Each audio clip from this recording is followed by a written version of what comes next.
broadcasting from the underground command post, deep in the bowels of a hidden bunker, somewhere under the brick and steel of a nondescript building, we've once again made contact with our leader, Mark Levin.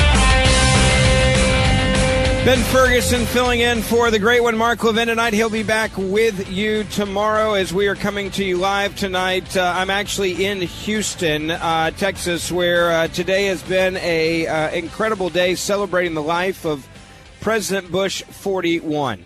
The little things that I've been able to witness are just incredible. United Airlines, for example, decided today to shut down Gate 41 at George Bush International Airport in Houston.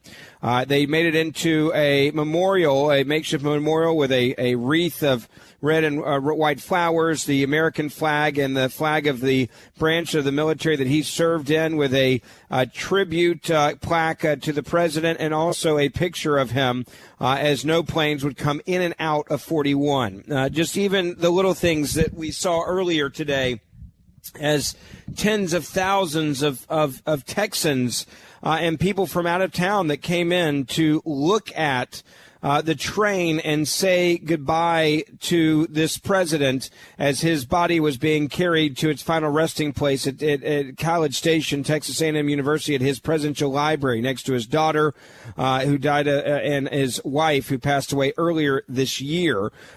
This train ride, if you didn't see the caboose, it's incredible. North Virginia did an amazing job with this train, basically painting it to look like Air Force One. And they painted it to look like Air Force One, and it was just one of those moments where you look at this train. It was so classy. They named the train 4141. It was, and the people lined the roadways to say goodbye. Even my in-laws this morning woke up, I think 4 a.m. To go get on those buses to go to his home church in Houston, to walk past that casket and say goodbye to an incredible president. We're going to have so much on this as we are here for you live today in Houston. Just some more reaction to this. We'll have part of what James Baker and George P. Bush had to say doing the eulogy there. Many of you, I know, saw or heard yesterday what the words that were said by George Bush 43 about his father at the National Cathedral that were incredibly touching and moving. And I look at all of this, and I being here in Houston, you've seen how many people have come together, how many people have honored this man and put politics aside. You've seen all races, all colors. You've seen all nationalities. You've seen people from completely different viewpoints in life all come together to honor a man who was a president of this country that I think did an amazing job. While all that's happening, what has shocked me the most is how many people in the media have decided that it was a good idea to use the death of George H.W. Bush to trash Donald Trump. It has happened with so many times now on all over the media. I mean, there have been headlines that have come out that I've just sit there and scratched my head going, what in the world is happening in this country where you can't even stay focused? We saw some of it get so nasty on The View, where Joy Behar just couldn't honor a president without just being absolutely obsessed, and I would even argue psychotic, about trying to use every single day something in the news to attack Donald Trump. Donald Trump has nothing to do with the life of George Bush 41. Really, there's nothing to do with one another. It shouldn't be coming up at all. It should be something that is a non-issue, non-starter, yet for some reason, that, even Nancy Gibbs today, this is another example on MSNBC. She said that Obama and the Clintons understood they are not the center of attention at Bush's funeral, unlike Trump. What was there yesterday that I missed watching this service where Donald Trump made it about him? He didn't speak. He sat there, he listened, he greeted the Obamas. wave down the row at other people. How is there anything here that made him the center of attention? And Gibbs says true. I mean, when you look at those presidents all in a row together, all of them are used to being the center of attention. 99% of the time, anywhere that the Obamas go, that the Clintons go, they are the center of attention. Michelle Obama is filling stadiums all around the country right now. So each of them knows what it is like to be, a magnet for all the eyes. And yet, they also understood that in that moment, they are not the center of attention, referring to their sitting on the front row at Bush's funeral. And that seemed a more uncomfortable and unusual position for the current president. And, of course, the current president is always, as you know, the much more of a magnet. But this one is in particular. The discomfort was so transparent in the body language. In one sense, one of the extraordinary things of his transparency of whether what he's thinking, that what he can consistently see and what he's tweeting or what he's feeling, which you can see in the slouch of or the arms or the grimace or whatever it may be. I mean, I go on with this and I'll stop it because it's just this is the psychotic obsession by the media and Nancy Grabb's example. This man can't even sit there and say nothing without people attacking him. This man literally cannot even sit at a funeral where he says nothing and sits there and listens to stories and says nothing without people actually coming about and attacking him, saying, well, you could tell in his body language that really he was obsessed with this being about him, which is what I would refer to as there's a certain point when I watch TV, when I look at the TV screen, I just say to myself, and by the way, I've been doing TV for years. I mean, I've been a conservative commentator at CNN now for going on 6 years. I've been doing TV since I was 17 years old on a guy's show named Bill O'Reilly. I have been around a lot of people who actually do believe they should be the center of attention or trying to be. I've been around multiple presidents. I've worked on 3 different presidential campaigns. The idea... And when I watch this on TV, I look at it, I'm like, now you're just making you-know-what up. Donald Trump went to a funeral, and Donald Trump honored a president. Donald Trump met with the family. Donald Trump honored the Bush family. And if there's any moment in time where, in my opinion, and you may disagree with this, but if there's any moment in time where this president got it right, and everybody should be getting him credit, is dealing with his funeral. He didn't make it about himself. He didn't talk to anybody else. He didn't do anything outside the ordinary. He didn't do anything wrong. He did everything right, and somehow the media still acts as if just sitting there saying nothing is now, well, you could tell it was uncomfortable for him. You could tell that he really just didn't want to be there or didn't know how to act. You could tell from his body language. Are you insane? This is your obsession with him. This is how crazy it's gotten. This is how psychotic the media has become, where at all costs, no matter what happens, no matter who dies, no matter what the story is, we must somehow connect it to attacking a sitting president of the United States of America, Donald Trump, who we hate, which is absolute. I mean, this is not just narcissism. It's childlike. You know, when you hear people that constantly can't let an issue go, you know, when there's a friend you avoid or a family member you avoid because they can't get over something that happened 20 years ago, and you're like, oh, my gosh, please live life. Get over it. They moved on. Why haven't you? That's what I feel like in this relationship. It's like they can't get over the fact that Donald Trump is the president of the United States of America. They can't get over the fact that he's actually, in one poll today, had a 50% approval rating. They can't get over the fact that he's actually done amazing things to this country. And so what they've decided to do is, well, we'll even take George Bush dying that has nothing to do with Donald Trump, and we will figure out a way so that we can continue to attack Donald Trump.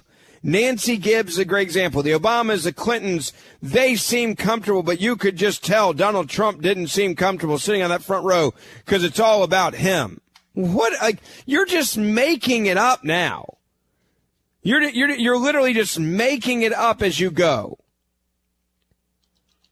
I just, Mr. Producer, do me a favor. There's a montage that came out a couple of days ago. And this has been continuing since this montage, because you would have thought when some people like myself and Mark and others started calling them out on it. When you saw Joy Behar at The View trying to take a moment where on the screen of The View it was talking about the life and the memories of honoring President George H.W. Bush, you would think that when people saw the backlash of her then using that moment to attack Trump that they would have stopped. No, they've doubled down on it. And here's just some of the media, how they've been covering this. Mr. Producer, play it.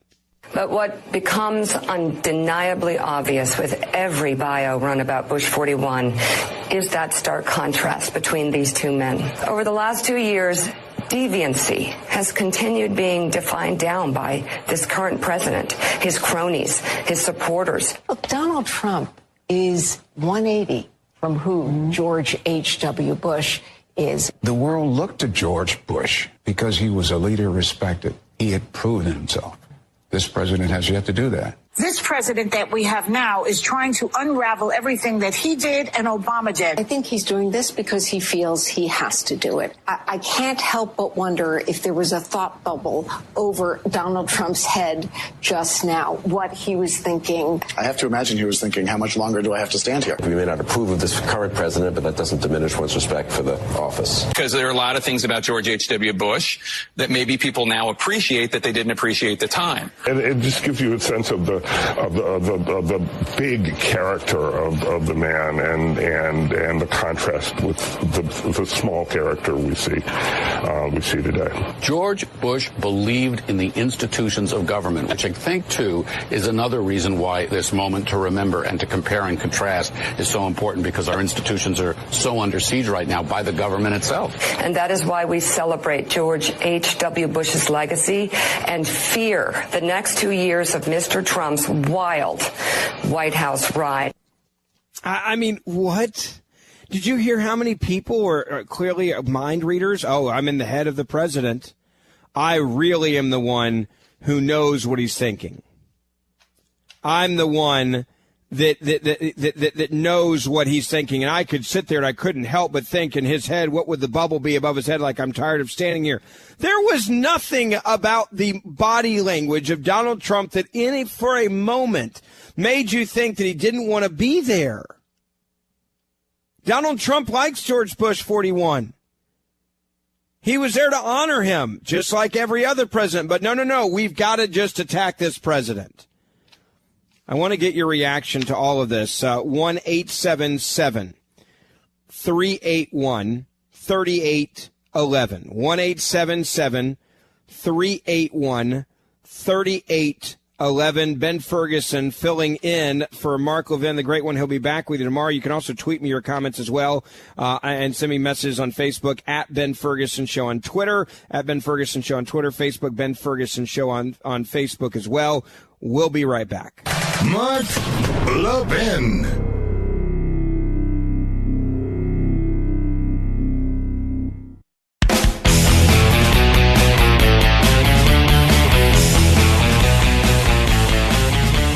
Welcome back. It is the Ben Ferguson filling in for Mark Levin. He'll be back with you tomorrow. It is nice to be with you actually today from Houston, Texas, where I've been able to witness and see the overwhelming outpouring of love for a former president who has been laid to rest in that private ceremony in College Station at Texas A&M in his library.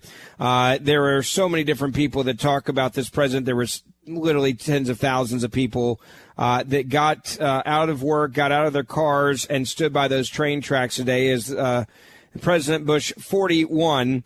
His body was put on that train, and that train was painted to look like Air Force One on the front, and it was the locomotive number was 4141, and taken to College Station. It was just, you could see people coming together, people that didn't vote for him, people of all races, all sexualities, everything. People honored a human being and didn't make it so political. But somehow the media cannot just have a funeral for a former president without trying to use that moment to attack and trash Donald Trump. It's a psychotic obsession. And I equate this with what you see with people in their lives when there's people that just can't let something go and they're talking about it from 20 years ago and it annoys you and you literally go, I can't deal with that person. They will never get over whatever happened. That's how the media are. They cannot get over the fact that this guy actually won. They cannot get over the fact that he's actually the president. They cannot get over the fact that he is the president and they're doing everything they can to try to destroy him. They can't look past their hatred and obsession with trying to take down Donald Trump to understand that having a custom Union Pacific locomotive 4141, taking the 41st president of the United States of America on the final trip to Texas A&M is actually the story, and it's not about Donald Trump. Donald Trump is sitting there saying nothing at the funeral at the National Cathedral yesterday, and MSNBC throws Nancy Gibbs on TV to say, again, this is how they, and this is, not just yesterday, but today. I actually need to I need to clarify this. This is Nancy Gibbs today, I should have said, when they're looking at the train in College Station at 3:45 p.m. Eastern, and she's still talking about yesterday and can't get over the fact that Donald Trump's the president. Mr. Producer, play it.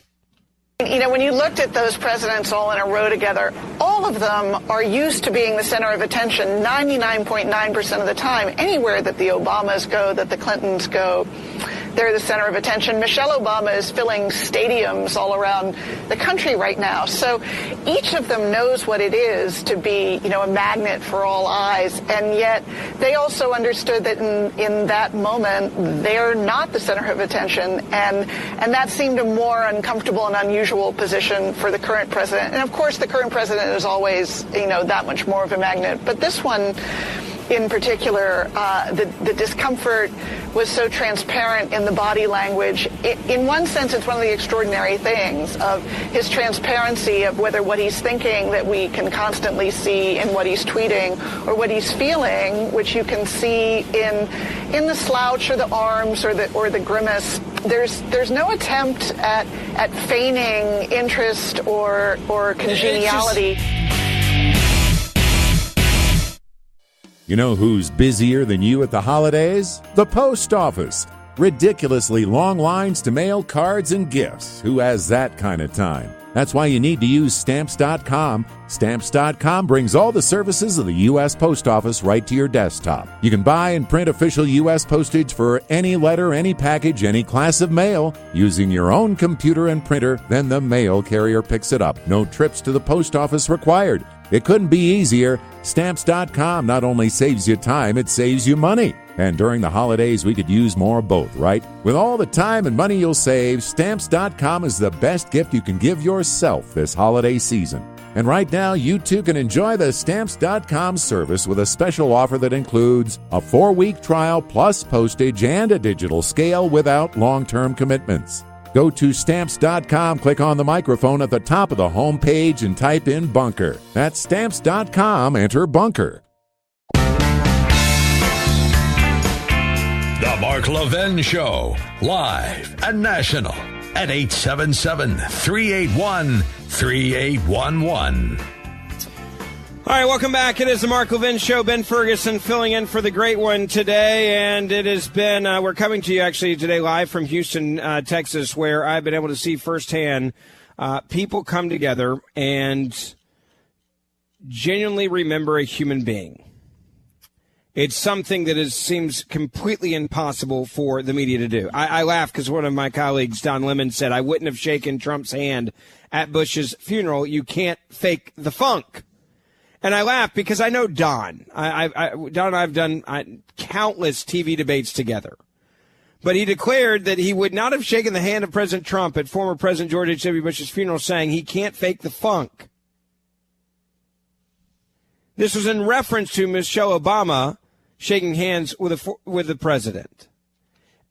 And this is exactly what I am talking about. There is this just... Every day must be about, I wake up in the morning and I have to hurt him. I have to hurt him. You know, there was an article that was written that, you know, Trump leaves George H.W. Bush's state funeral at first opportunity. All right, what are you even talking about?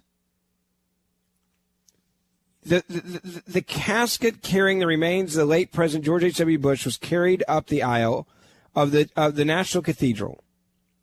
The first couple, followed by the Vice President Mike Pence, followed by the Bush family, and the casket up the aisle at the conclusion of the funeral. But then they left to return to the White House, getting back there before the hearse carrying Bush's remains had left the church grounds, they said. So what did you want him to do? I mean, do you want him to? They're clearly Secret Service know how they're going to do all this, but let's just find out a fake controversy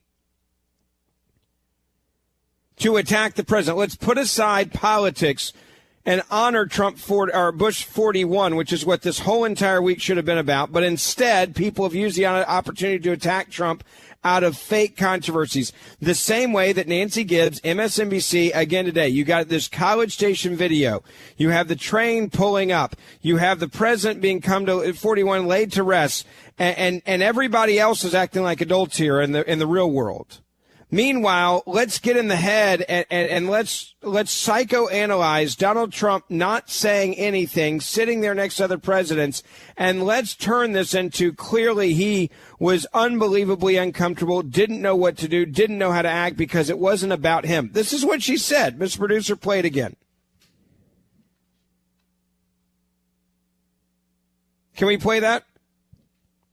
When you looked at those presidents all in a row together, all of them are used to being the center of attention 99.9% of the time. Anywhere that the Obamas go, that the Clintons go, they're the center of attention. Michelle Obama is filling stadiums all around the country right now. So each of them knows what it is to be, you know, a magnet for all eyes. And yet they also understood that in that moment, they're not the center of attention. And that seemed a more uncomfortable and unusual position for the current president. And of course, the current president is always, you know, that much more of a magnet. But this one in particular, the discomfort was so transparent in the body language.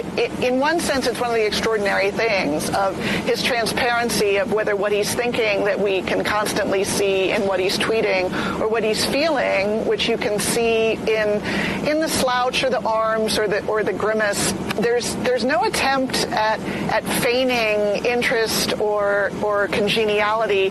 Maybe that's something people respond to. But in the setting yesterday, I think a lot of people were struck by not participating in the service as the others did. It was a remarkable contrast. Again, it's a remarkable contrast when you have someone saying nothing but sitting there, and somehow there's a remarkable contrast that we have to get out of this. You have the Bush family arriving at George Bush Presidential Library and Museum. The U.S. Naval Air Forces perform an unprecedented 21 aircraft missing man formation to honor fellow Navy aviator George H.W. Bush. All of this is going on, and this is the commentary you decide to give. You cannot make this up. I want to go to your phone calls, 1-877-381-3811. You can also tweet at me at Ben Ferguson Show on Facebook, Ben Ferguson Show as well. You can send me a note on there. Let me go to Sean in California. You're on the Mark Levin Show. Ben Ferguson filling in tonight. Hi, Sean. Go ahead. Sean, you there? 2 points. Yeah, I got you. Go ahead. Yes, hello? Yeah, I got you. Go ahead. Yes, I want to make 2 points. About the Trump situation in the funeral. I didn't need that lady's description to tell me how Donald Trump's character, his demeanor, his slouching of his body, if you will, and then crossing of his arms. A person can just look at the TV and just see that he was not engaged. And I think what the argument is that people are just wanting to see, for once, is just a little bit of empathy from Trump, more or less of, if it's not my road, then it's nobody's road. And I think if he would have showed even if he just would have fake cited the Apostle Creed, that might have helped as well. So if you don't read the Apostles' Creed, you're saying that automatically that you don't want to be there? No. Because I know I have family members that don't sing at church. They listen to the music and worship differently. I know people that do things differently. That doesn't mean that you're being disrespectful. I know people that just don't feel comfortable singing loud, for example. I know people that do things differently. And this is, again, my point is, Sean, why is it that this man is able to take up so much real estate in your mind that you can't watch a funeral that's about somebody else without obsessing over every single move that Donald Trump makes? I think because what's happening is he's showing the same characteristics, if you will, in any other kind of setting that he's in. He can't even show. There isn't other settings like this. That's absurd to imply that this is the same as anything else. He sat there respectfully. He listened to everyone. He was there in the moment. You just don't like him, so therefore you psychoanalyze and turn. Oh, look at him crossing his arms. Oh, this is terrible. So I guess once again, sir, what I'm trying to say is, there's times when he has like his press conferences, or like, for example. Well, let me just ask you one quick question. Are you a supporter of Colin Kaepernick? Wait a minute, where'd that come from? No, it's an analogy I'm going to make. Are you a supporter of Colin Kaepernick? I am a supporter of what he stood for in terms of trying to deal with police justice and things of that nature, social issues, and yeah, I'm a leader. I'm a fan of that. Okay, so you're okay with Colin Kaepernick not standing for the national anthem, but you're going to psychoanalyze Donald Trump crossing his arms. That is literally the definition of total and complete hypocrisy and insanity. You're okay with Colin Kaepernick not being a part of the national anthem and advocate for it and support it, but Donald Trump crosses his arms at a funeral, and you're going to psychoanalyze that and say it's terrible. Wait a minute, you asked me if I'm going to say goodbye. I'm done with you. I can't handle the BS level coming from you. I'm going to move on from you. Let me go to David. You are on the Mark Levin Show. Ben Ferguson filling in tonight. Go ahead. Hey, I thought it was a great eulogy. Everybody loved 41. I think President Trump, he was there to show honor and respect only. The media creates false narratives and tries to tell you what to think. They have an article on this, Doug Sittel, Sittel, on Google. You upload. Dude, I don't care about your page, okay? Seriously, what's wrong with you? 1-800. These are the nut jobs of the world.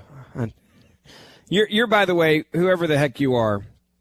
You are exactly the guy, and I hope we drop that. You're just like the media. We're having a conversation about the President of the United States of America, and you want to self-promote yourself? Are you crazy? No one. And this is exactly the same thing as the Democrats doing. You have a moment where you can show respect for a president who has passed away, and you have to use that occasion to make it about yourself, and then your personal agenda to assault Donald Trump verbally every time you're on TV. Brittany, you're on the Mark Levin Show. Ben Ferguson filling in tonight. Hi, Brittany. Go ahead.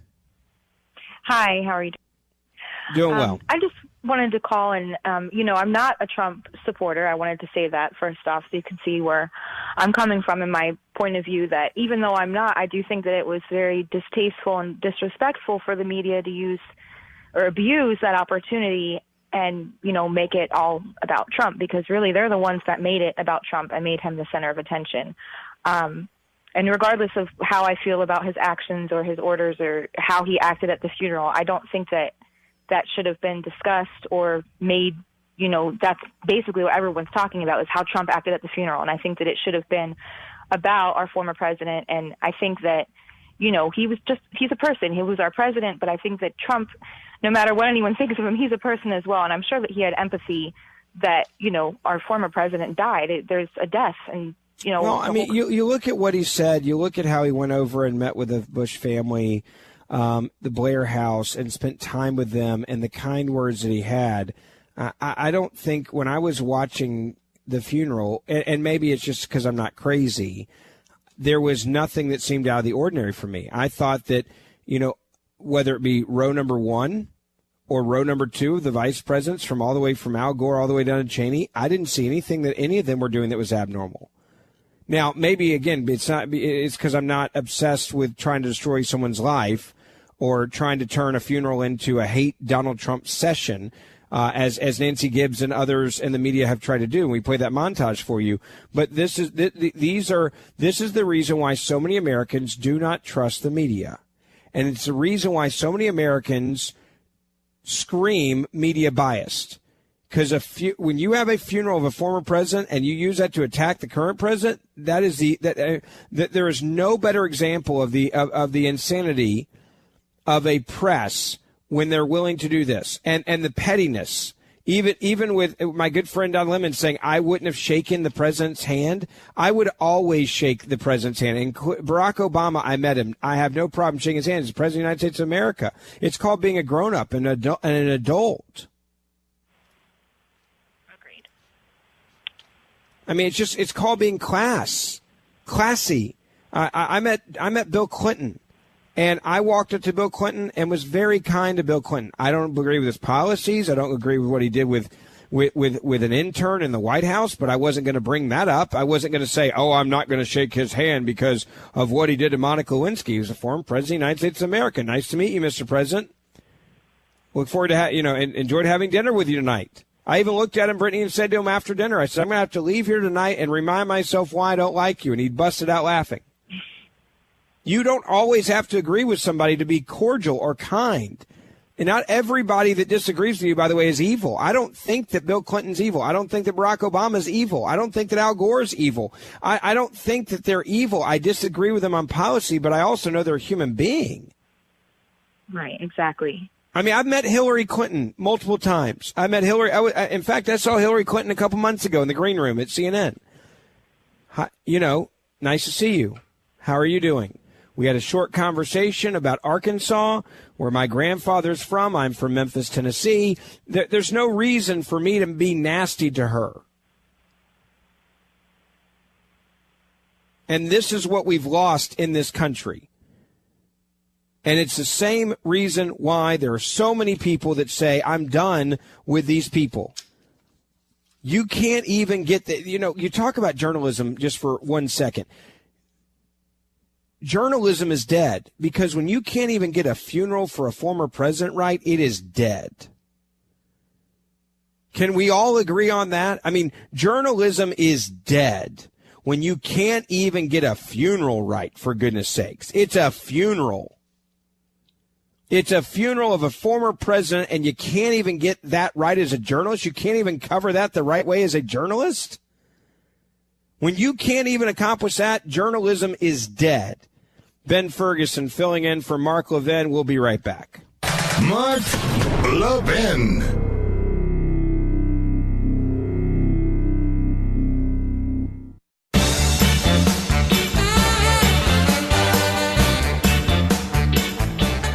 Welcome back. It is the Mark Levin Show. Mark will be with you tomorrow. I'm filling in, Ben Ferguson. It's always an honor to fill in for the great one tonight. And we've got a lot to cover, including new conversations that people are wanting to have, their obsession with what to do with Saudi Arabia, and should we do something with Saudi Arabia because of the death of that journalist. We're going to chat about that coming up.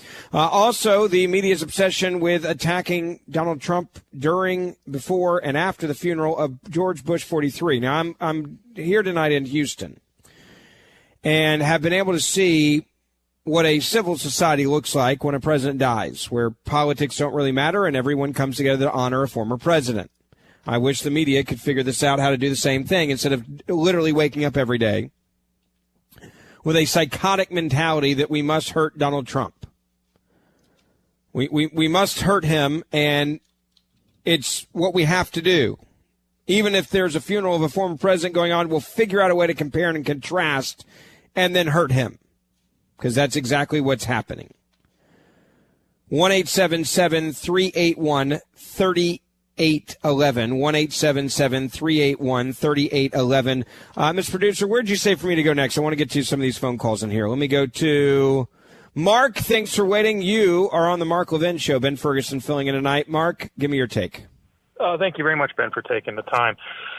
My opinion actually is mainstream media is a misnomer, along with journalism now. I think media is many people get their news from cable as they do from Yahoo, Twitter, YouTube, and Facebook. The media you choose is what ultimately is the source of your information. So having a concept of mainstream media or the media as a single entity is a misnomer nowadays. It's a non sequitur.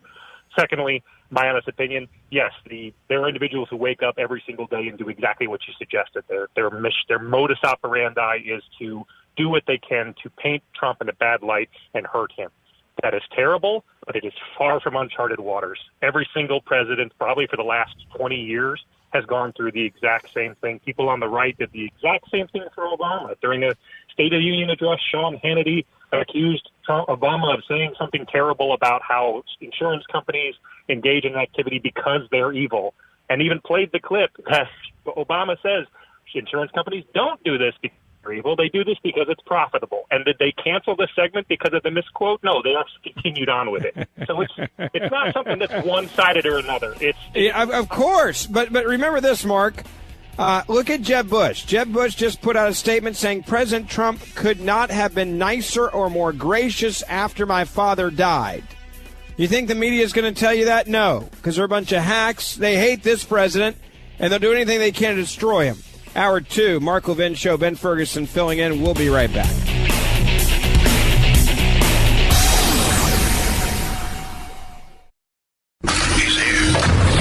He's here.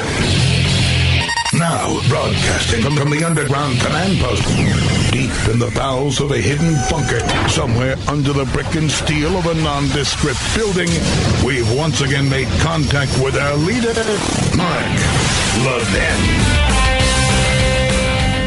Welcome, it is the Mark Levin Show. Ben Ferguson filling in for the great one tonight. Mark will be back with you tomorrow, and we've got an awful lot to chat about, including the President of the United States of America, George Bush, 41, being laid to rest today in College Station at Texas A&M at his presidential library. And what was a incredible funeral with many of his friends talking about his life, including his oldest grandson, George P. Bush. It was a day when so many Americans just came together to honor a human being. I'm broadcasting to you tonight from Houston, and I've been able to see firsthand how many people were lining up to pay their respects to a former president and to really line the roadways and the railways of that incredible train that was painted to look like Air Force One with 4141 on the side.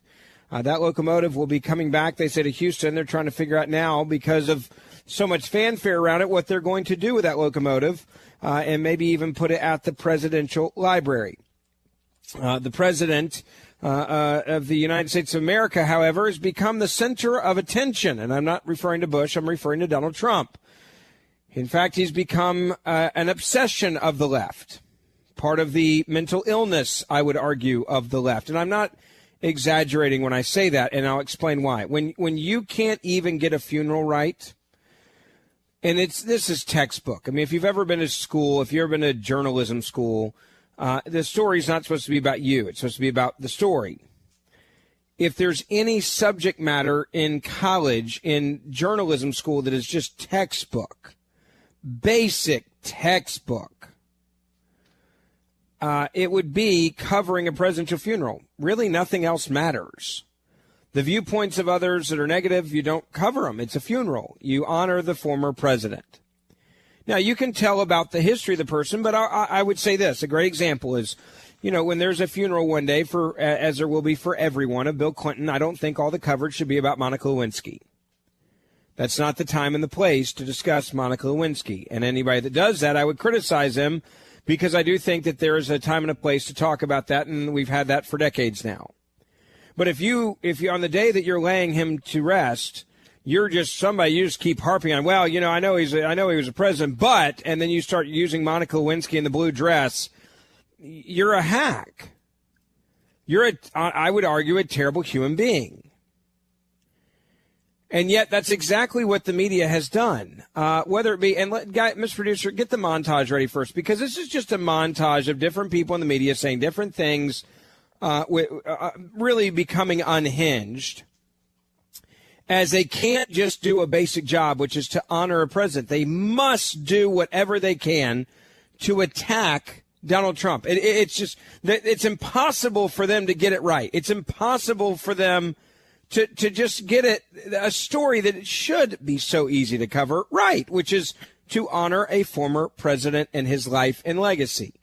So listen to this montage. This is all over the country, all different news channels, and this is just some of the highlights. And we don't even have all of them, but here's at least part of them. Listen to this. But what becomes undeniably obvious with every bio run about Bush 41 is that stark contrast between these two men. Over the last 2 years, deviancy has continued being defined down by this current president, his cronies, his supporters. Look, Donald Trump is 180 from who George H.W. Bush is. The world looked to George Bush because he was a leader respected. He had proven himself. This president has yet to do that. This president that we have now is trying to unravel everything that he did and Obama did. I think he's doing this because he feels he has to do it. I can't help but wonder if there was a thought bubble over Donald Trump's head just now, what he was thinking. I have to imagine he was thinking, how much longer do I have to stand here? We may not approve of this current president, but that doesn't diminish one's respect for the office. Because there are a lot of things about George H.W. Bush that maybe people now appreciate that they didn't appreciate at the time. And it just gives you a sense of the big character of the man and the contrast with the small character we see today. George Bush believed in the institutions of government, which I think, too, is another reason why this moment to remember and to compare and contrast is so important, because our institutions are so under siege right now by the government itself. And that is why we celebrate George H.W. Bush's legacy and fear the next 2 years of Mr. Trump's wild White House ride. I mean, how tone deaf, how sick do you have to be in the head to think that it's appropriate to take this moment to put your own personal obsession and hatred towards another person and interject it into the conversation? MSNBC today, 3:46 in the afternoon, when the Bush family and the casket of President Bush are rolling into College Station, Texas, to be laid to rest. So, Mr. Producer, get that Nancy Gibbs audio ready, because I want you to hear, again, this is another example of, instead of just looking at this moment, honoring this president, talking about how many people came out to honor this president on the roadways, on the railroad tracks, standing there saluting, taking pictures. And look, I'm here in Houston. I can tell you, if there's anything that people aren't talking about today, it's actually the politics.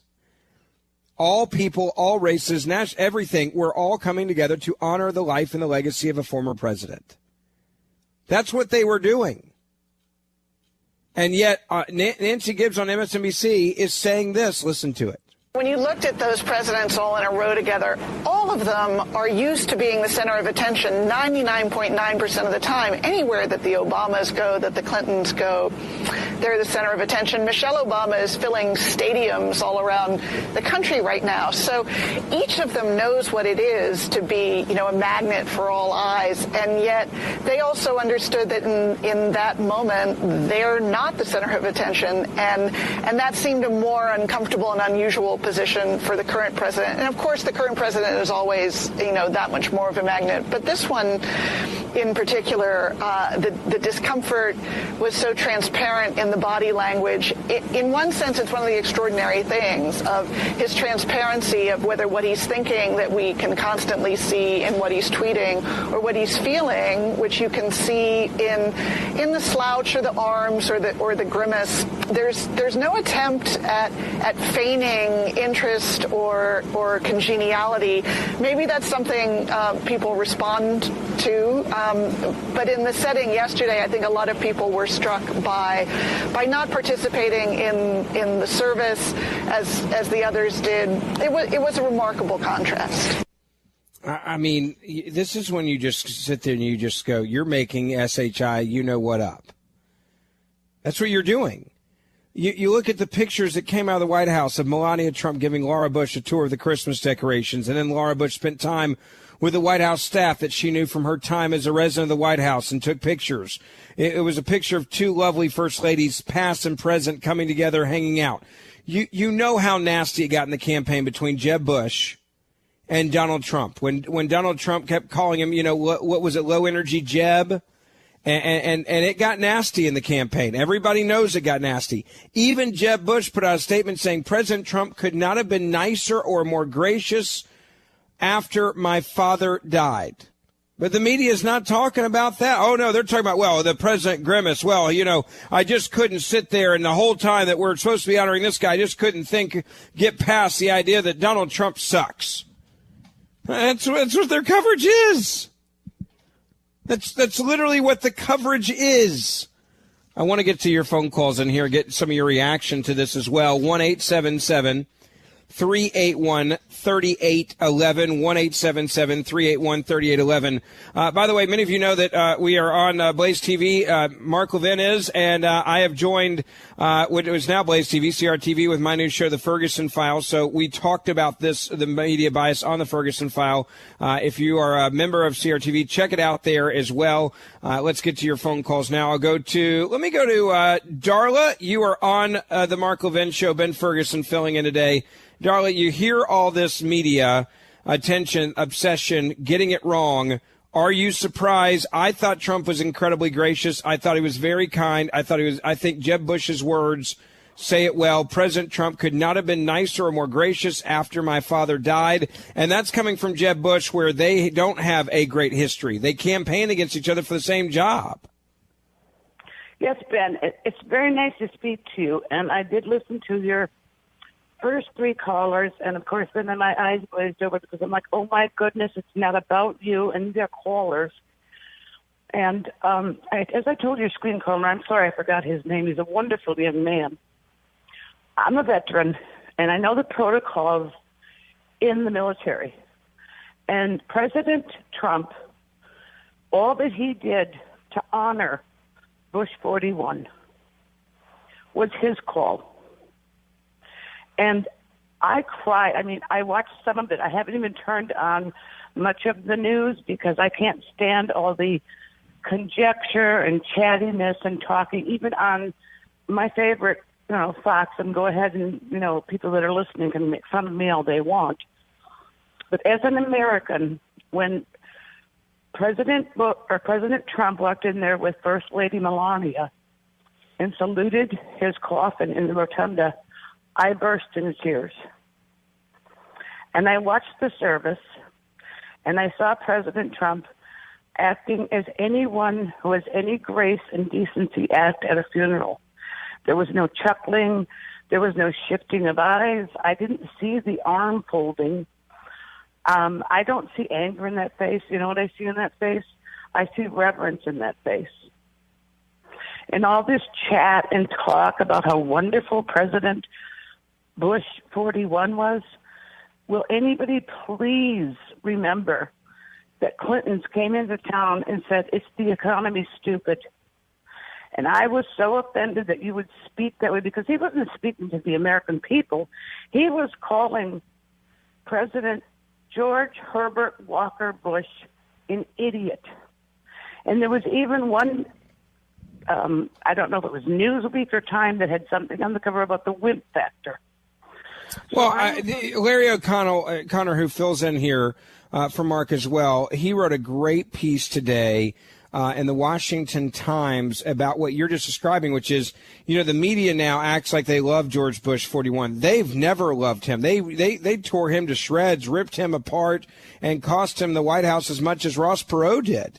And now they're like, oh, we all loved him. No, you didn't. You ripped him, and you did everything you could to destroy him. And now they act like, oh, we love him. He was such a statesman and a great man. They love him after. It's amazing how they try to rewrite history and then they use their fake love for George Bush 41 to then attack Donald Trump because they clearly cannot stand him either. Use it as a cudgel to beat the president, and it is President Trump. And I love that man. I actually was a Cruz supporter But once President Trump was the nominee, I said, well, then I'm getting behind him. And as a lot of conservatives did. A lot of conservatives did exactly what you just said there. You're absolutely right. There are so many conservatives that said, all right, and look, I think that's what Jeb Bush's comments about Donald Trump and the way that he treated the family this week. Darlene, I appreciate your phone call, is again showing that you can put politics aside. You can put that aside and be human beings. You can just honor a man without making it controversial, which the media could not do this week. They refused to. They could have just covered the story, which is that a former president died and we tell his life story. They couldn't hold it together to even pull that off. Terry, you're on the Mark Levin Show. Ben Ferguson filling in tonight. Nice to have you. Go ahead. Hey, Ben. How are you? Terry, do me a favor. Hold on. I just realized I got a hard break here. We'll come right back. I'll get to you. Much more coming up on the Mark Levin Show. We'll be right back. Mark Levin.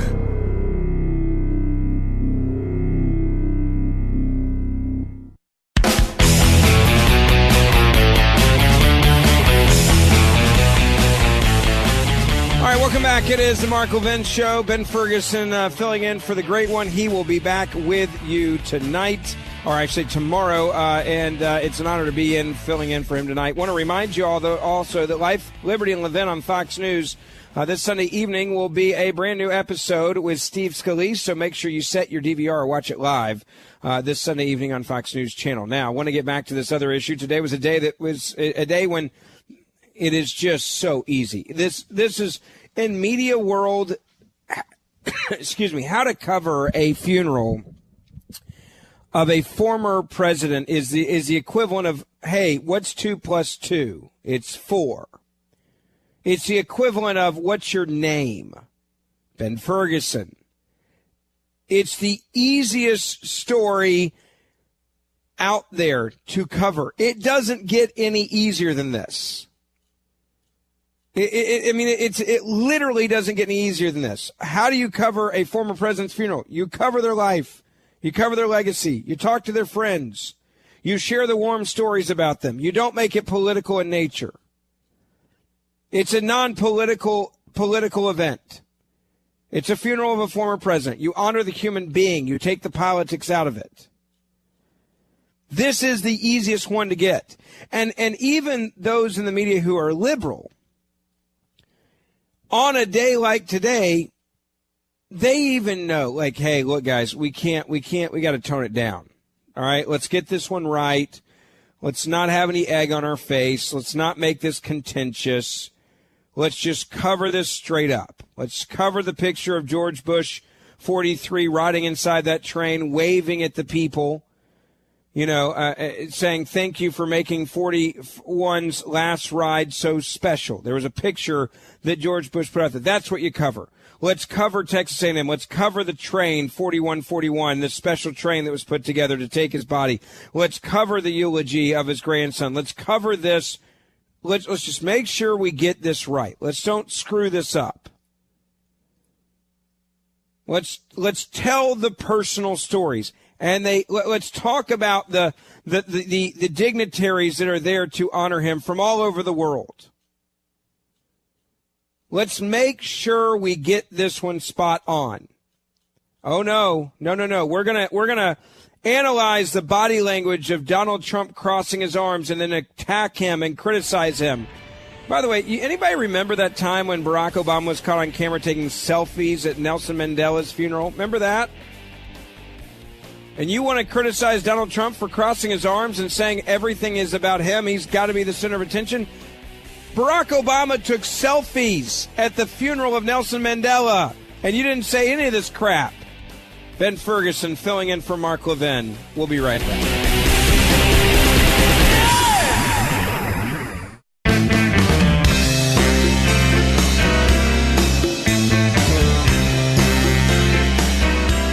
Love him or hate him or really, really hate him. The Great One is on the air at 877-381-3811.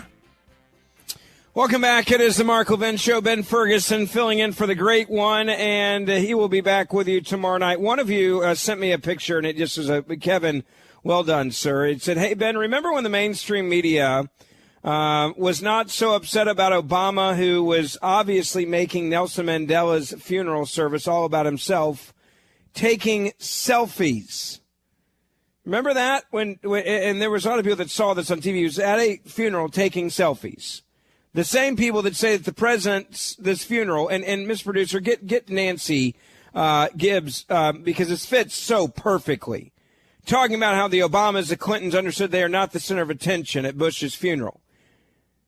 Barack Obama was taking selfies at Nelson Mandela's funeral. How much more of a, quote, center of attention can you get than doing that? But Nancy Gibbs says just from body language alone, not from any words, not from anything else, that Donald Trump clearly couldn't handle being there and it not being all about him. Again, listen to Nancy Gibbs, MSNBC. Incredible. Here it is. When you looked at those presidents all in a row together, all of them are used to being the center of attention 99.9% of the time. Anywhere that the Obamas go, that the Clintons go, they're the center of attention. Michelle Obama is filling stadiums all around the country right now. So each of them knows what it is to be, a magnet for all eyes. And yet they also understood that in that moment, they're not the center of attention, and that seemed a more uncomfortable and unusual position for the current president. And of course, the current president is always, that much more of a magnet. But this one, in particular, the discomfort was so transparent in the body language. In one sense, it's one of the extraordinary things of his transparency of whether what he's thinking that we can constantly see in what he's tweeting or what he's feeling, which you can see in the slouch or the arms or the grimace. There's no attempt at feigning interest or congeniality. Maybe that's something people respond to. But in the setting yesterday, I think a lot of people were struck by not participating in the service as the others did. It was a remarkable contrast. It was a remarkable contrast. So now it's remarkable contrast because he didn't talk. He went to a funeral like a normal human being, acted like a normal human being, and didn't talk and didn't give a eulogy. And so now it was a remarkable contrast. Dan in Indianapolis, you're on the Mark Levin Show. Ben Ferguson filling in. Go ahead. Hey, man. The media, they're just up to their usual. Treat us like idiots. If I was sitting with that bunch of people on the front row, those past presidents, Obama, the Clintons, who hate my guts, I think unconsciously, I would fold my arms too. They make a lot of it, and I don't even know if he was conscious that he was doing it. But, to me, it's a normal reaction when you're with people that you know darn good and well hate your guts and would destroy you in a heartbeat.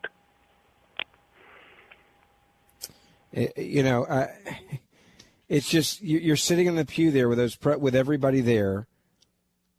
He crosses his arms, and they go in here and they say, "Oh, it shows disinterest. It shows that he's defensive." No, it just shows he crossed his arms. I don't think it's anything but that, Dan. Could be. I think he crossed his arms. There's no armrests.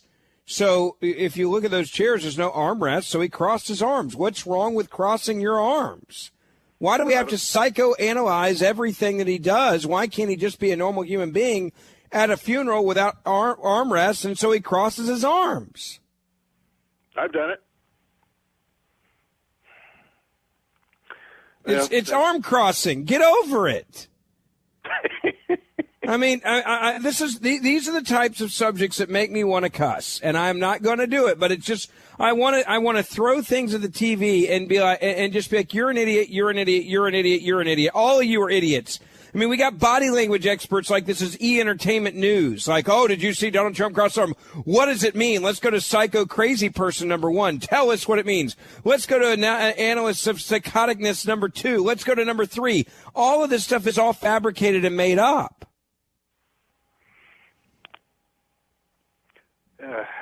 I can't argue with you. Not a bit. Thank you, Dan. Great, appreciate the phone call. By the way, if you want to see the picture I'm talking about with Obama, I just put this up there. It says, all the media attacking Trump for crossing his arms at the funeral, saying it was unpresidential. Just remember Obama at Nelson Mandela's memorial. I put it up there. It's just you can see it there. And you decide for yourself. Look at the picture. Ben Ferguson Show on Twitter. You can see it there. You decide if that's presidential. Just look at it and see if if you think this is presidential at all. Joe in New York, you are on the Mark Levin Show. Nice to have you tonight. Ben Ferguson filling in. Hi, Joe. How are you? Ben, great show tonight, by the way. Thank you. 2 points real quick. One, they're not journalists. They're a propaganda machine. And if you don't, I mean, if people, everyday Americans don't see it, they're delusional. It's just a joke. And it's the same thing in Europe right now. You know, I was born in Italy, and we elected finally a government that cares about, Italians first over there, just like Trump here. And the media are trying to destroy these people. So, again, they're not journalists. But I'd like to share a quick story, a fact.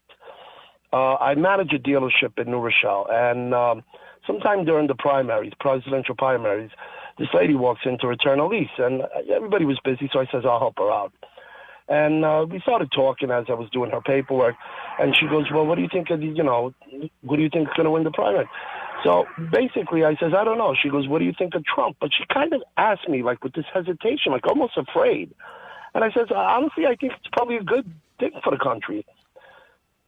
Guess what? Her husband happened to be his personal physician, Harold Bornstein. Okay? And he was outside. She says, would you like to meet him? Because he loves to speak Italian, and I take to speak Italian. So I went outside. I met him. Nicest people in the world. Listen, they could not say nothing but amazing things about President Trump. Then, a few months after that... let's just pause there for a second and think about, and this is exactly what has happened. And consistently happens now.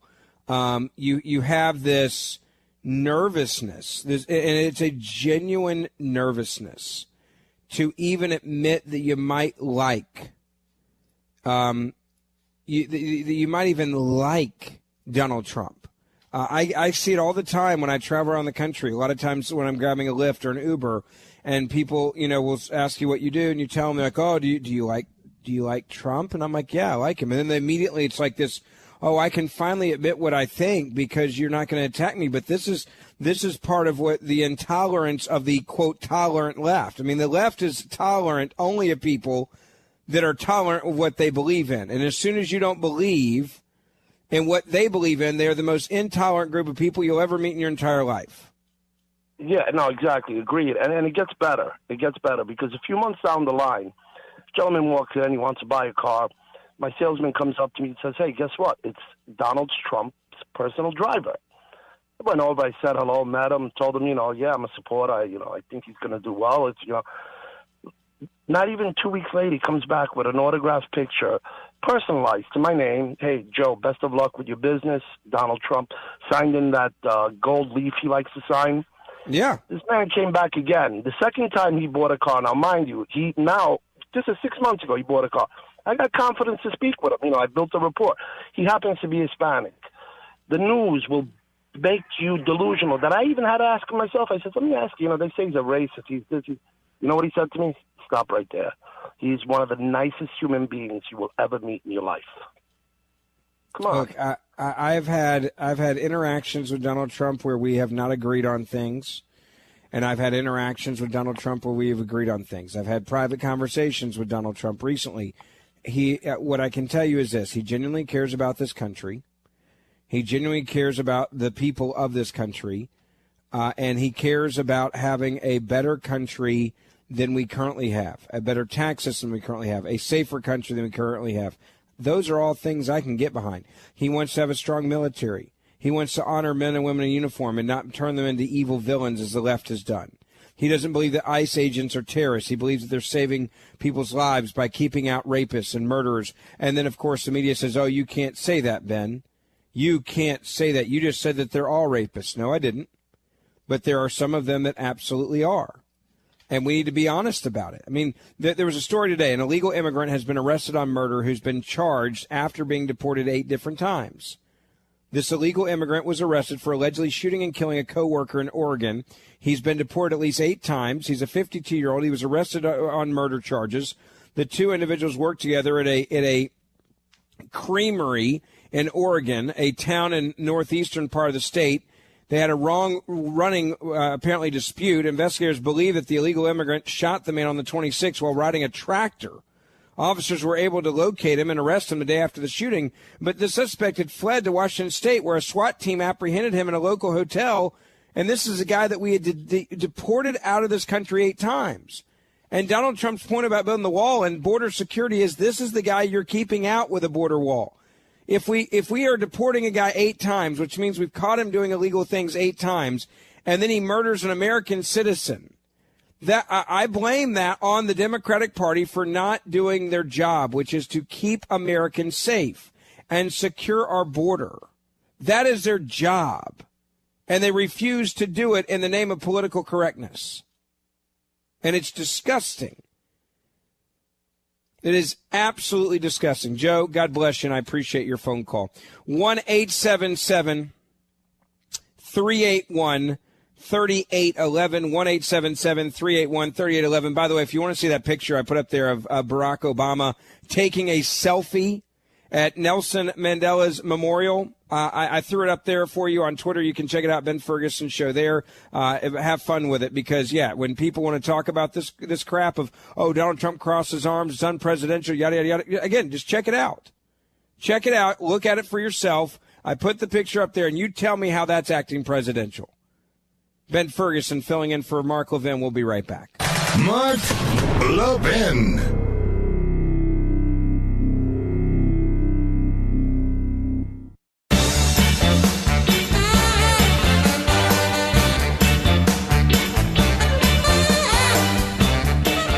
Welcome back. It is the Mark Levin Show. Mark will be back with you tomorrow night. Tonight, you're stuck with me, Ben Ferguson. It's always an honor to fill in for the great one. We got a lot to chat about this evening, including the passing of the 41st President of the United States of America. What an incredible day as I'm broadcasting to you live from Houston tonight. And just to see how many people came out to honor the former president, to talk about his life, remembering 41, seeing people come together, watching this custom train that was painted to look like Air Force One to take the former president back to College Station, Texas A&M, to his presidential library, to see the tens of thousands of people just lining up on those train tracks on the entire way, to see the picture that President Bush 43 put out saying thank you to the people for, lining the railway and just doing this, to see how Melania Trump and Laura Bush spent quality time together, looking at the Christmas decorations of the White House,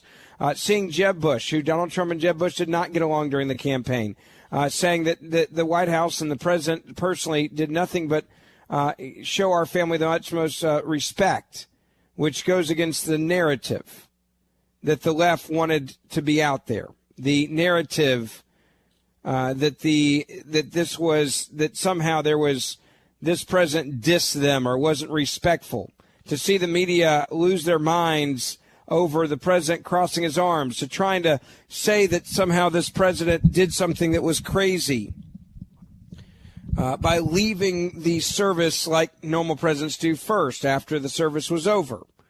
Seeing them try to analyze his body language and turn it into, oh, well, he was uncomfortable because the event wasn't about him. We're getting into the stupid nutso world here. And if there's any one story that the media should have been able to get right, it's how to cover a funeral of any president who dies. You don't talk politics. You talk about the individual. You talk about his family. You talk about his friends. You talk about his life. You don't try to turn it into a divisive moment.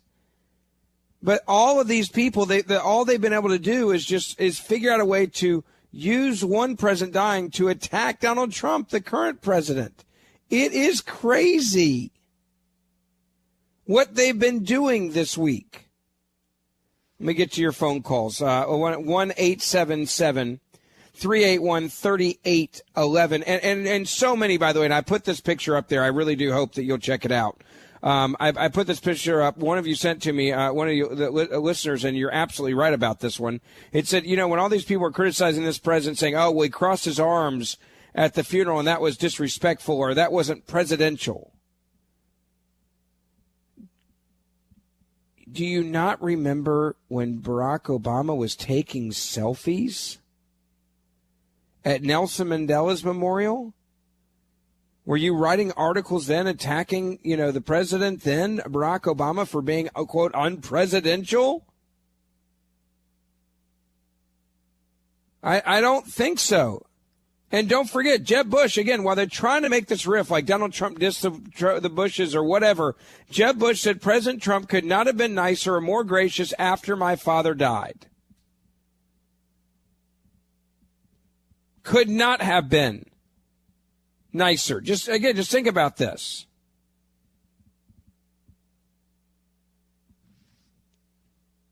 One 877-381-3811. Let me go to Christine. You are on the Mark Levin Show. Ben Ferguson filling in. How are you? Hi, Ben.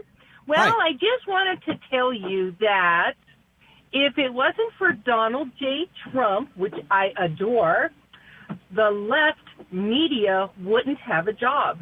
Whoever paid attention to CNN, MSNBC, even The View, nobody paid attention to them. But I would be surprised. They have a huge impact. This is where I got to disagree with you. I think this narrative genuinely has a very significant impact. I really do believe that. I think it has.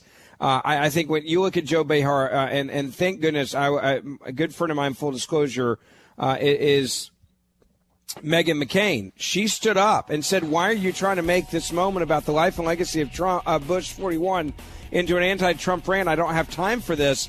And you saw Joy Behar lose her stuff. And we saw apparently she used the B word referring to Meghan McCain.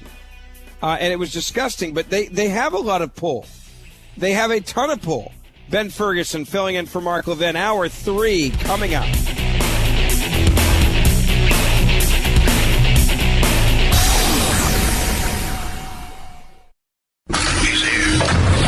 He's here.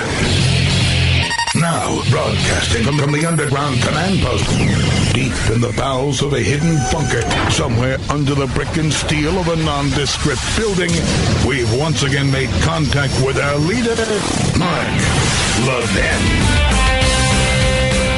Hour 3, Mark Levin Show, and it is an honor to be filling in tonight for the great one, Ben Ferguson with you. Don't worry, Mark will be back with you tomorrow night. And, by the way, there's a new Life, Liberty, and Levin on Fox News Channel. You can check that out coming up Sunday evening, and make sure you set your DVR for that. Some of you that are listening tonight know me just from having the honor to fill in for the great one, but don't forget, Mark and I are now under the same umbrella when it comes to Blaze TV. My new show, The Ferguson File, is there, where you can watch Mark Levin Show all the time, and if you already are a member, then make sure you check it out, and you can see The Ferguson File, which is on there, and I hope you'll do that as well. We got a lot to chat about tonight. Obviously, we've been talking a lot about the passing of George Bush 41. There's another story, though, that came up today that someone sent to me, and they said, Ben, can you believe that this child abuse is allowed to happen in America in 2018? And then they said this father should be arrested, and you need to expose this father to the world. Now, I don't want to give away too much of the story because I'm going to play it for you from how it appeared on national TV today. But there is a dad who has a daughter that got kicked off the bus for bullying. And the father decided to teach the 10-year-old daughter a lesson.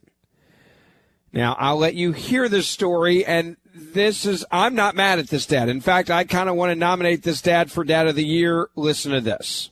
Okay, this is video that an Ohio dad made, and he's driving behind his daughter as she walks to school. It's been viewed millions of times, and the dad says it's a 5-mile walk, and that the weather outside was 36 degrees, and that all of this is punishment because she got suspended from the bus.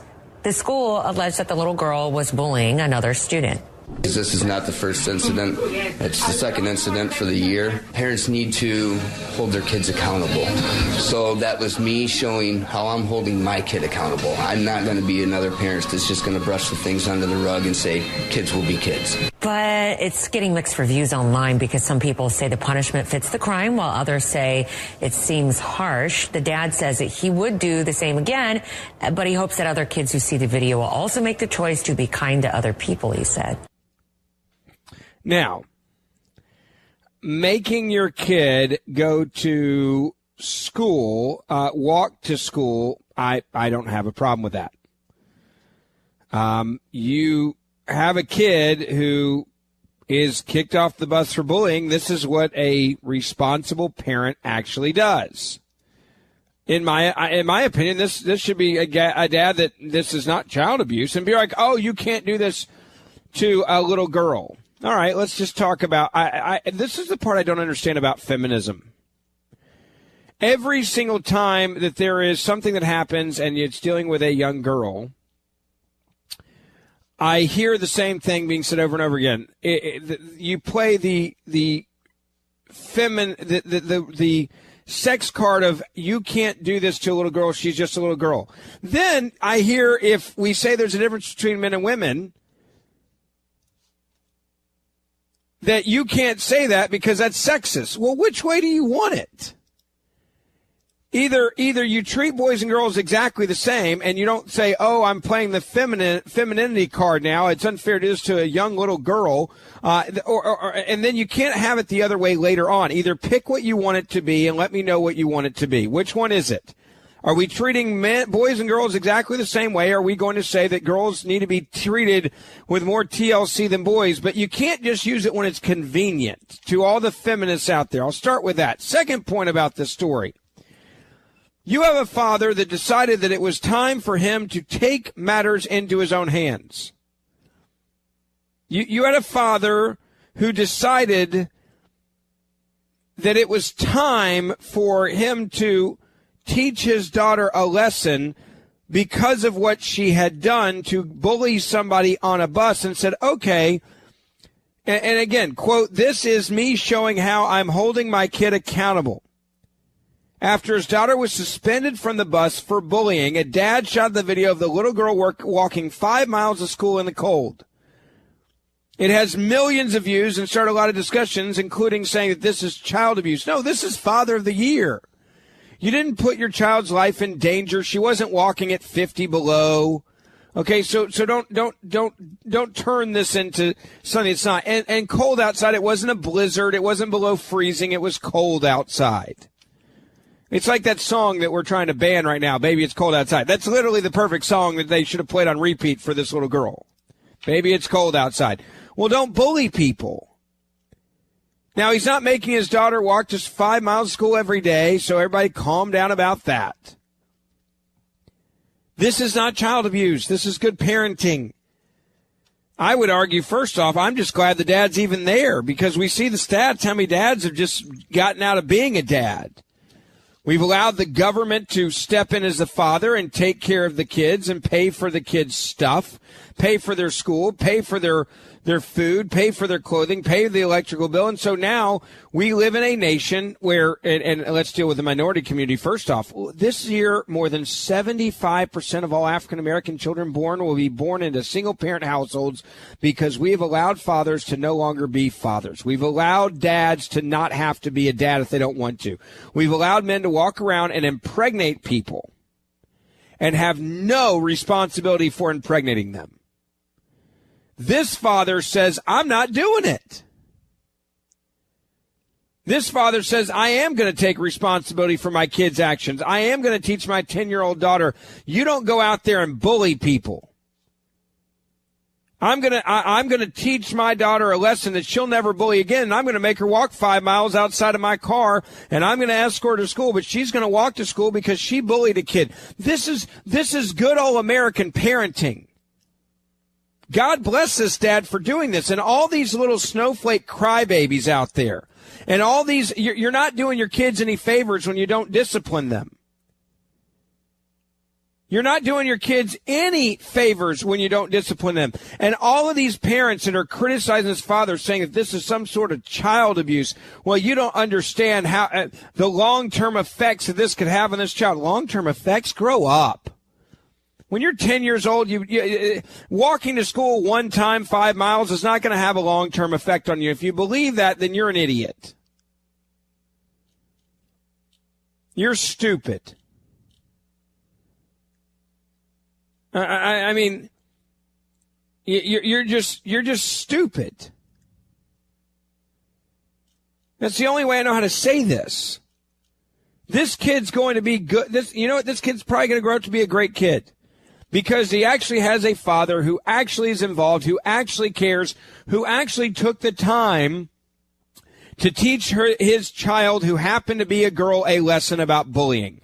And you want to talk about if you're one of those that's all about, stopping bullying in this country, then you should be applauding this father for stopping the bullying of his own child. Because I guarantee you, after walking 5 miles to school, this 10-year-old one knows who's in charge, and it's dad. It's her parents. That's the first thing. The second part about this is that this kid also is going to really think twice before she bullies somebody again because it's not worth it. And that 5-mile walk to school is going to have a significant impact on that kid's life in a positive way. And for all the parents out there that are soft on your kids, who don't spank your kids because it teaches them to become violent, if I hear that another time, I'm going to barf. Then you should support this father even more because he didn't whoop this kid's rear end. You should be like, good for you. You didn't hit the kid. You made the kid walk. You got the kid. And I'll quote Michelle Obama here. Michelle Obama should be all about this because this is all about the Let's Move campaign. You bully a kid, let's move. You're going to get some exercise, sweetheart. 5 miles. You're going to walk to school. Don't worry, I'll be right behind you, encouraging you the entire way. And the father was right to do this. Why is it that so many people now criticize parents when they're actually parenting the right way? This guy should be nominated for Dad of the Year. You fast forward 20 years, somebody walks up to this 30-year-old at that point and says, hey, what do you think about what your dad did 20 years ago? They're probably going to say the same thing I've said. Yes, it was the right thing for him to do. I bullied someone. I never did it again afterwards. It made me think about what I did, the consequences for my actions, and I'm really glad I did it. That's my gut. What's going to have more of a negative impact? A kid bullying another kid and not getting in trouble for it or keeping it up, or a father who stops the bullying of the child is doing on the bus by making them walk 5 miles to school. This dad is amazing. I would argue this dad is a hero for actually being a good parent. 1-877-381-3811. 1-877-381-3811. Ben Ferguson filling in for Mark Levin. We'll get your reaction to this all coming up. We'll be right back. Mark Levin.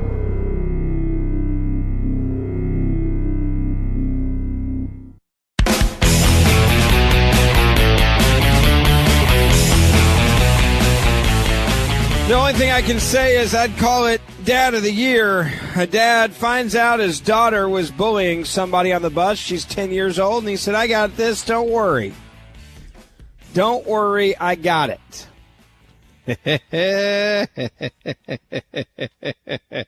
What does he do? He decides to make his daughter walk to school 5 miles with him behind her in the car.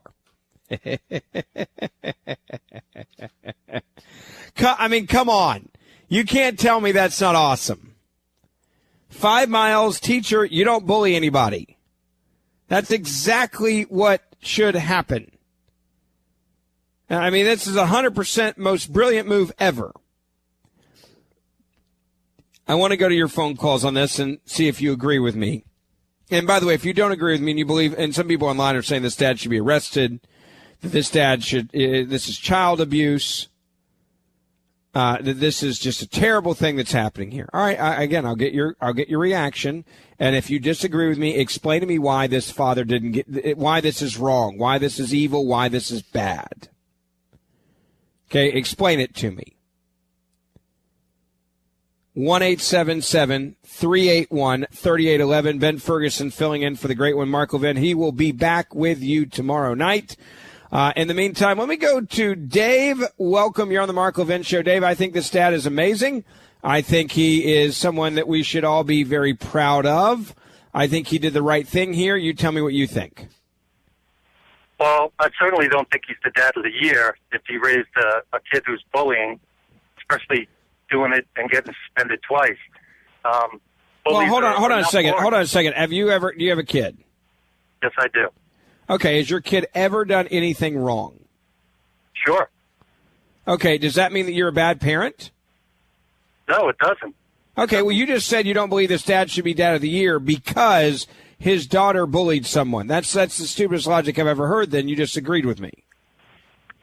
Well, bullies are not born; they're raised. So That is the biggest load of crap ever. I bullied somebody once, and my parents didn't teach it to me.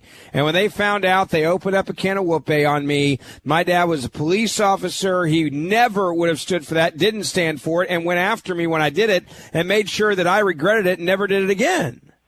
Okay, well, corporal punishment works on you. Having your butt kicked works on you. Right, but to say that my dad wasn't a good parent, or to blame my dad like you just try to do, blaming this father, saying, oh, well, this dad shouldn't be dad of the year because his daughter bullied someone, is incompetent logic.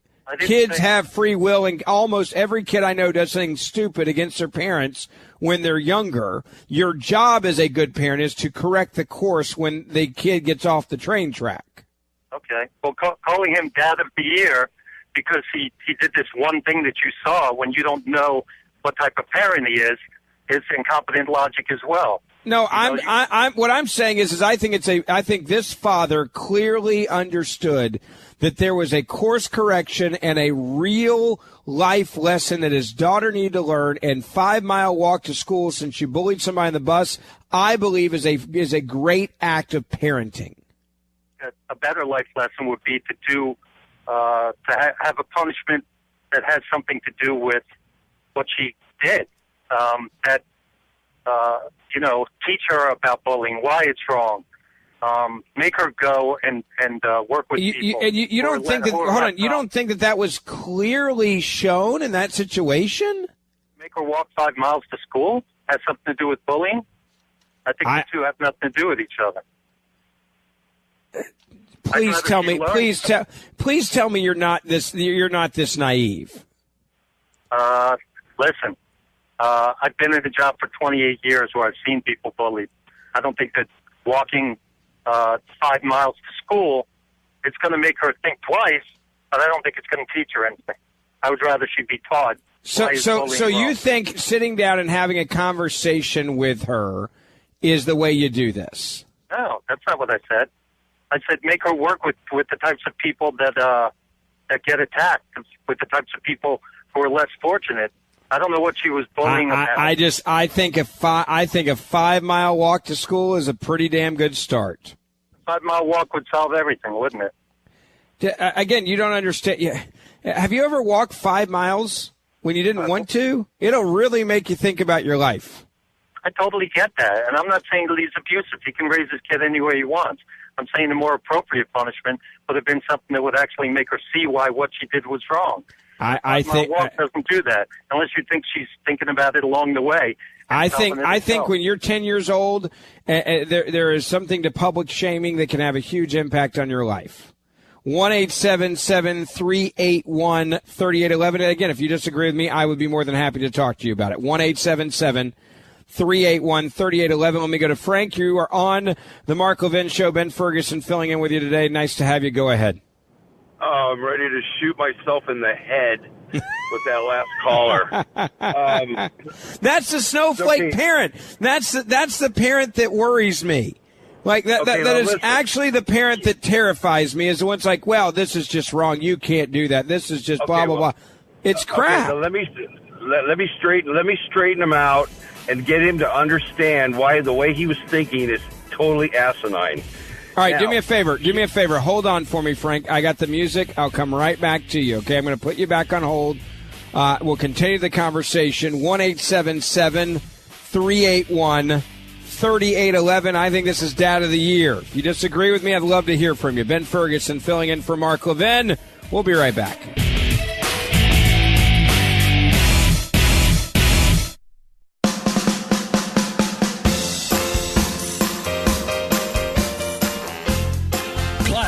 Conservative fire. The Mark Levin Show. Call in now at 877-381-3811. All right, welcome back. It is the Ben Ferguson Show. Really nice to have you with us. Or I say this is Ben Ferguson filling in for the great one, Mark Levin. Sorry, I do my own show. It's a habit there. Mark will be back with you tomorrow, and it's always a pleasure to be filling in for the great one, Mark Levin. Don't forget, Mark's TV show will have Steve Scalise on as a guest Sunday evening, Life, Liberty, and Levin on Fox News Channel. It's going to be an incredible conversation with him. Make sure you set your DVR or watch that this weekend on Fox News Channel as a new episode of Life, Liberty, and Levin with Steve Scalise will be there Sunday evening, so check that out. All right, we got a lot to chat about tonight, including this story. I believe this is a Dad of the Year story. A father, and guys, Mr. Producer, get this audio ready because I want to play it again. This father finds out his daughter's bullying somebody, she's 10 years old, on the bus, and he says, I got this, and decides to take that child to school and made her walk the whole 5 miles of school while he was behind her in the car. I think this is great parenting. Now, this story has gone viral, and there are many people saying that this is child abuse, that Child Protective Services should get involved, that this is inhumane treatment of a child, that no child should have to go through this. No child should be forced to walk 5 miles to school. That this father should lose parental rights. This should be against the law, what he has done. So let me go to your phone calls on this and see what you think. 1-877-381-3811, 1-877-381-3811. Here is this story that has now gone viral. Listen to it. Okay, this is video that an Ohio dad made, and he's driving behind his daughter as she walks to school. It's been viewed millions of times, and the dad says it's a 5-mile walk, and that the weather outside was 36 degrees, and that all of this is punishment because she got suspended from the bus. The school alleged that the little girl was bullying another student. This is not the first incident. It's the second incident for the year. Parents need to hold their kids accountable.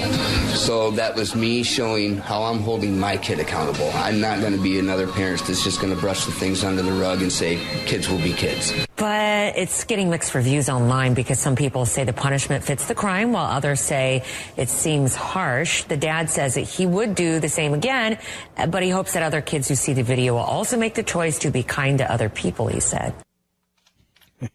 I mean, of all the parents that are completely uninvolved in their kids' lives, who allow others to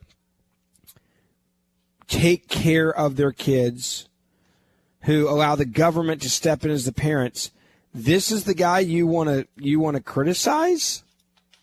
This is the guy that you think is doing it wrong? Michael, you're on the Mark Levin Show. Ben Ferguson filling in tonight. Nice to have you with us. Go ahead. Is that me? Yes, it's you. Thank you, Ben. Okay, Michael from Brooklyn. I understand your point, but I have several reasons why I'm more leaning against it. One of them being, your 10-year-old is still a child. How long did it take her to walk the 5 miles? 2 hours, let's say?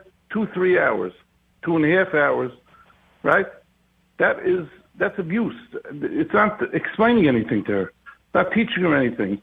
The explaining happened on the front end. You can't say it's not explaining anything to her. Clearly, the explaining came on the front end when they made it very, very clear that this is why you're walking to school. You have a Ben, 36 degrees, a 10-year-old girl. She's a bully to another 10-year-old girl, but in reality, she's a kid. So it's number one, this is abuse. Make a kid walk in 30. I just walked from around the corner in this weather here in Brooklyn, and it's freezing. 5 miles? Yeah. You understand? It's just not. That's my first thing. You know. What do you think the chances are that you won't do it again? That she won't do it again? I'd say they're pretty high. She's not going to do it again after that 5-mile walk. He may have helped her in this way, but he could be hurting her in many other ways. I'm sure she. Okay, then. All right. This is where I got it. My BS monitor goes off. Tell me how this father, who clearly loves and cares about his daughter and who she's going to grow up to be, tell me how this could hurt her in so many different ways. I think this guy's trying to be like he's like in the army or something, army discipline. I don't think that's parenting. I'm sorry. He would have been much better. So what would you have done then? What do you think a good parent would do in this situation? Parent? I'm a parent. I raise children, okay? Number one, you go to the other girl and make sure she apologizes to her face to face. You witness that. You bring her and make sure she apologizes, number one. You sit and talk to her. Then there has to be some concrete punishment also. But the question is what? This is definitely not the answer. I will tell you another thing, by the way. In general, walking is known to be a healthy activity, correct? Yes. People are encouraged to walk by doctors, etc. This is going to teach this girl walking is disgusting. She's going to hate walking. She's never going to walk. Give me. This is where I worry so much about the future of our country, because you actually believe that one walk is going to make a kid's whole entire life be anti-walking, dude. Come on. As a kid myself, just to give you an example, at my first grade teacher by lunch. Listen, Ben, you could laugh. I don't know. I asked if you were. I'm laughing because it's better than me losing my mind at you. This idea that one morning of walking to school, when you bullied another kid, is going to ruin your life because you had to walk in the cold. This is the entire thing that's so wrong with this country's mentality now. We have become a nation of wusses. We've become a nation of whiny babies. We've become a nation of crybabies. We've become a nation where a dad doing the right thing for their daughter is now somehow the bad guy, but the father who doesn't even show up to do anything with a kid, somehow we let him off the hook and say, well, it's probably because of his upbringing, so you can't hold him accountable, so let's have the government step in and be the parent to the child. This is stupid. But you have to understand, one other point I want to bring out. I'll let you go to the other callers, but, what was accepted a generation, 2 generations ago in terms of discipline, like you said, spanking, etc. Today, the kid, if a kid gets spanked, and that kid calls social services, the father gets arrested. So part of discipline today is you have to go a little bit, even though it may be crazy, and may not be the right way in the big picture, but you have to go, a parent has to go a little bit also, a lot actually, with the norms of society. Today, the norms of society change. There's different ways I see my kids are disciplining their children different than I discipline my children. So there's something called social norms of that time. But what he did, never is acceptable. It's totally again, says who? When you say that having your kid walk 5 miles to school when you are behind them in the car to teach them a lesson about bullying, you say is never acceptable. Says who? Was she dressed warm? Did she have boots? Yes, she was dressed warm. Yes, she was. It's not like he put her in a one-piece swimsuit and said walk to school without shoes. Even in the best case scenario, I can't approve of that. If he would ask me, I would not approve of that. And you want to know why kids in this country have no respect for authority, no respect for others, no respect for anyone? It's because of people, Michael, like you, who don't understand that sometimes tough love is acceptable and appropriate. I've been raised the same. They're all respectful, and I did discipline, but this is something that to me, that would be considered abuse. And besides, that's my point. You literally believe that this father is a child abuser because he made his daughter, who bullied someone not once but twice, with warning, made them walk to school. I'm not calling him an abuser. I'm saying this was an action of abuse. It's a different thing. I don't know the person. Let's call him a label. This is an action of abuse because it's not, no good is coming out of this. It's going to teach the girl nothing. She's going to hate her father forever. My father did this to me. And if anything, if she grows up normal, it'll be only because of her mother, not because of this guy. That I tell you. All right. But anyway, one of your other callers, I appreciate you giving me the time. Thank you. Good to talk to you, Michael. 1-877-381-3811. Let me go to Eric. You are on the Mark Levin Show. Ben Ferguson filling in tonight. How are you? I'm doing great, Ben, and thanks for taking the call. Good to talk to you. It's great to be on. And I've got a few things to say, and I think you're going to agree pretty much with what I say. I was listening to your last caller. He thinks that making his daughter walk to school is abuse. I think he's got another thought coming. And you said two words in your response to him, tough love. And that's the name of the game. 30 years ago, my son was 15, 16 years old. He decided, after he was out of control for quite a while, being nasty, disrespectful, playing one parent against the other, you know the game. And this, of course, was in my first marriage, which ended. I'm sure the marriage played some part in his attitude. However, he appropriated the keys to his grandparents' house, which was fairly nearby, and when he was in the house, appropriated the keys to her car. They happened to be in Florida. So he decides he wants to go visit his girlfriend out in Suffolk County here on Long Island, and he starts up the car and he starts driving. Well, a very astute highway patrolman picked him up on the Seaford Oyster Bay Expressway, and many of your listeners are going to know where that is, and said, he was doing very nicely behind the wheel, but he didn't look like he belonged behind the wheel of a Jaguar. Well, I thank that officer for pulling him over, bringing him in, and then my ex-wife and I had to make a very tough decision. He's been out of control, and now he's taken it to the limit. What do? Do we take the officer up on his offer to release him, bring the car home, and nothing will come of it? Or do we decide we must have him arrested and let him go through the system for a while and find out what the consequences are? Because he's a youthful offender, we have a pretty good idea. We can work with the district attorney, and we can keep this under the hat. Well, it all worked out. We had him arrested. He was arraigned. He spent the night in jail. But it changed his attitude. Now, unfortunately, he has disowned me because, of course, I was the bad guy. But I'm 75 years old now, and I have a lot of blessings in my life. So the Serenity Prayer tells me to have the courage to change the moral of the story is you don't regret it because you were doing the right thing. Right, absolutely. Now, as far as the father who made his daughter walk to school, I might have modified that a little bit. And, after the first mile, pull up and say, are you enjoying this? Because this could be the rest of your life. And then I might have brought her to school. And hope. Look, that's the thing, Eric. Every parent is right to parent the way, but to say that this father is a child abuser because of what he did,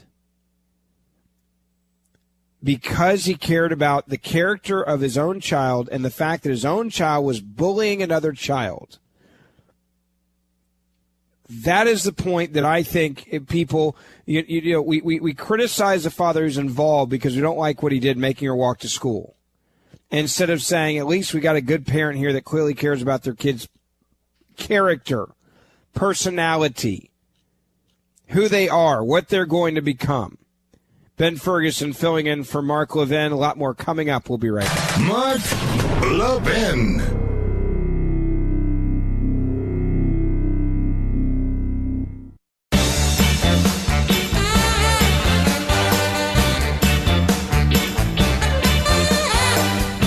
Welcome back. It is the Mark Levin Show, and Ben Ferguson filling in for the great one tonight. Just want to say real quick, Mark will be back with you tomorrow, and it's an honor to fill in for him. So thanks for having me tonight, and I'd love to keep up with you. You can follow me on Facebook and Twitter, Ben Ferguson Show. Also, don't forget, on Blaze TV, where you find Mark Levin's TV show, you can also find my new show called The Ferguson File. If you're on Facebook and you want to check it out as well, it's you can just put in The Ferguson File, and you can see our new episode that's up there right now. All right, let me just, I want to mention something today. We've talked so much about President Bush and some other things, but I do want to get into this real quick about what's going on with Saudi Arabia and the Prince and America. What do we do? And I just want to say this real quick. The CIA's evidence apparently is so overwhelming, linking the Saudi Crown Prince to the death of this journalist whose family was in America, wrote for an American newspaper, the Washington Post. And from what I've been told from people around the Saudi Crown Prince, it's MBS is a guy that orchestrated, focused on, put together, monitored the dismemberment of a member of the media. Two takeaways from this story. One, I do believe we should condemn this. Two, I also don't think we should act like we're shocked by this. And nobody, whether you're a journalist or a Republican or a Democrat or a member of Congress, should act like they're shocked by this. Saudi Arabia will destroy you and your family if you attack the family, the royal family. They will. Saudi Arabia has horrific human rights abuses. They have horrific abuses against women. They will kill you if you do something they don't like. They will cut off your hand if you steal. They will throw you in prison and throw away the key if you do something they don't like. No one should be shocked by the Saudi Crown Prince, MBS, sending, from what we understand, at least 11 messages to his close advisor who oversaw the team that killed this journalist in the hours before and after the journalist's death in October. That according to these highly classified CIA assessments. The Saudi leader also in August 2017 had told associates that if his efforts to persuade this journalist to return to Saudi Arabia weren't successful, quote, we could possibly lure him outside Saudi Arabia and make arrangements, according to the assessment. This clearly seems to foreshadow the Saudis' operation launched against this journalist to murder him, dismember him. There's been a lot of political grandstanding on this issue that America should stand up to this. Look, we've been allies to them for 80 plus years. Saudi Arabia is their world is very different than our world. And most countries in the Middle East, their worlds are very different than our world. Their morals are very different than ours. The way they look at women are very different. The way they run their lives is very different. They don't like our democracy. They don't want our democracy. Iraq is proof of that. Saudi Arabia is proof of that. Iran is proof of that. Even Gaddafi falling and seeing what happened in Libya is proof of that. Afghanistan is overwhelming proof of that. The way their worldview is never going to be the same as ours. But what bothers me the most about this whole story is I do believe that we should stand up to Saudi Arabia and say, this is a line that you crossed and there are going to be repercussions for it. Don't ever do it again. With somebody who's a journalist from our country. You don't do this. You don't go outside of your walls and commit a crime like this and act like we're going to look the other way. I also think the president should be very angry with them for putting us as an ally in the situation they put us in with this dismemberment of a journalist. If you are an ally, you should have never put your good friend, the United States of America, in this situation. Now, that's one point. My second point is this. To all the politicians that are now grandstanding on this issue after they got this briefing from the CIA acting as if they're so shocked, you're idiots. The Republicans are acting like they're shocked, you're idiots. The Democrats are acting like they're shocked that Saudi Arabia doing this, you're idiots. Everybody knows this is what Saudi Arabia does on a regular basis to people that disagree with the royal family. This is Saudi Arabia. Nothing changed. The only thing that changed was it was a journalist that happened to have an American connection. I'll leave it there. Mark Levin back with you tomorrow night. Honored to fill in for him. Follow me on Facebook and Twitter, Ben Ferguson.